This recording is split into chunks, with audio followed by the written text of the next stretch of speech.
My voice was a fragile thread, barely audible over the hum of my laptop. "There's no job in London, is there?" I whispered, staring at the screen. The email glowed like a confession, exposing months of lies in stark black and white. Messages between my husband, Ethan, and some woman named Lila flooded my vision, calculated, cruel, undeniable. It was all a sham. Ethan didn't respond. He just stood there in our barren living room, a hollow shell of a space we gutted for this so-called fresh start. His silence screamed louder than any excuse could. I'm Mara Quinn, and until that gut punch of a moment, I'd been gearing up for what I thought was a thrilling new chapter, a financial analyst gig in Minneapolis with Harper & Stone. I'd spent 10 years clawing my way up, building a career I was damn proud of. But 3 months ago, Ethan burst through the door, eyes wild with excitement about a life-changing job in London. I didn't blink, I backed him up. That's what you do for the person you love, right? You trust them. So I sold our house, my first real home. I gave away furniture I'd handpicked over years. I even parted with my Nana's antique mirror, the last piece of her I had, because Ethan swore we needed to travel light. Now I saw it. Every push to liquidate was a step in his twisted plan. How long? I demanded, my voice steadying as fury overtook shock. How long have you been scheming with her? Ethan shifted, eyes flicking to the suitcase by the door. Mara, how long? 8 months, he muttered. Lila and it just happened. Then it evolved. Evolved. Like it was some beautiful accident, not a calculated plot to torch my life. I felt bile rise as the pieces clicked. They'd waited until I'd sold everything, turned my assets to cash, stripped me bare. The money's gone, isn't it? I asked, already knowing. I'm a financial analyst, I should have caught the red flags. But love blinds you, and I trusted him with every fiber of my being. You'll bounce back, Ethan said, grabbing his suitcase. You always do. And with that he walked out. The door clicked shut, and something inside me snapped into focus. He was right, I did always bounce back. But this time? He'd regret underestimating me. Ethan and I met 6 years ago at a fintech conference in Minneapolis. I was dazzled by his hunger, his dreams of climbing the ladder from a small firm to the top. Back then, I didn't see how that ambition would devour us. Looking back, the warning signs were neon bright, the way he took more than he gave, the way he spun every sacrifice into our future. When I landed a big promotion at Harper & Stone early in our marriage, he didn't cheer. He pitched using my bonus to fund his consulting startup. I bought it. First mistake of many. I propped him up for years. When his first venture tanked, I worked overtime to keep us afloat. When he begged for another shot, I tapped my 401k for a loan. Every time. He promised it'd be different. Every time I believed him. My cousin Tessa tried to wake me up last year over coffee. Mara, doesn't it strike you as weird that Ethan keeps you out of his business? You're a financial pro. I brushed her off. He doesn't want to stress me out. He's my husband, I trust him. Trust. What a laughable word now. The clues were everywhere. Late-night calls he'd take in the garage. Business trips he couldn't explain. His sudden push to simplify by selling my assets. That house sale netted me $400,000 in equity. Add in $200. 000 from my retirement and investments, all cash, just like he wanted for our move. All gone now, funneled to accounts I couldn't trace. Ironic, isn't it? I track financial patterns for multi-million-dollar clients, sniffing out fraud daily, yet I missed the heist in my own backyard. But sitting in that empty rental, surrounded by boxes and betrayal, I felt a fire ignite. I opened my laptop. Ethan had no clue who he'd just crossed. Digging into Ethan's emails was like peeling back layers of a rotten onion. Lila wasn't just his side piece, she was his partner in crime, a former client who'd helped him orchestrate this nightmare. They'd been plotting for months, manipulating me into dismantling my life. The wife's clueless, Ethan wrote 6 weeks ago. Too busy dreaming of London to notice. Almost feel bad for her. Almost. That almost hit like a slap. I printed it all. My analyst brain kicking into overdrive. Their messages laid it bare. While I was dissolving my Minneapolis roots, they were setting up in Austin. They'd bought a house there with my money titled in Lila's name, dated 3 days ago. Then my phone buzzed. A text from Ethan, sorry it ended like this. Divorce papers are with my lawyer. Quick and clean's best for us both. Quick and clean, like he hadn't just gutted me and left me in a rental I couldn't pay for. I called Harper & Stone, hands trembling. My boss Claire picked up. I need help, I choked out. There's no London. The whole story spilled. After a beat, Claire's voice cut through. Mara, this isn't just betrayal, it's fraud. Call the police. Call your bank. I'm texting you a lawyer's number. Your job's safe. Take what time you need.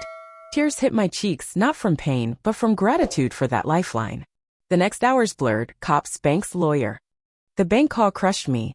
Mrs. Quinn, you authorized most transfers, the rep said softly. There's little we can do. I'd willingly handed over my world. In the dim light of that empty house, I caught my reflection in the window. A stranger stared back. But then my eyes sharpened. I'm a pro at tracking money. Ethan didn't know my skills, my network. He'd lit a fuse he couldn't snuff out. I turned Tessa's guest room into a war room, walls plastered with bank statements, property records, email threads. Nights bled into mornings as I followed Ethan's money trail. You need sleep, Tessa said, handing me coffee, eyeing the shadows under my eyes. Not while they're living large in Austin with my cash. I shot back, scrolling through another statement. I traced $380,000 through 3 banks to an account in Lila's name. Their house fund. They were probably sipping cocktails on a new patio while I slept on an air mattress. My lawyer, Rachel Evans, delivered bad news. Police see it as a civil case. You signed off on the transfers. Proving fraud's tricky, it's your word against his. I slumped. That night, I slipped up, called Ethan. You won't get away with this, I hissed. He laughed.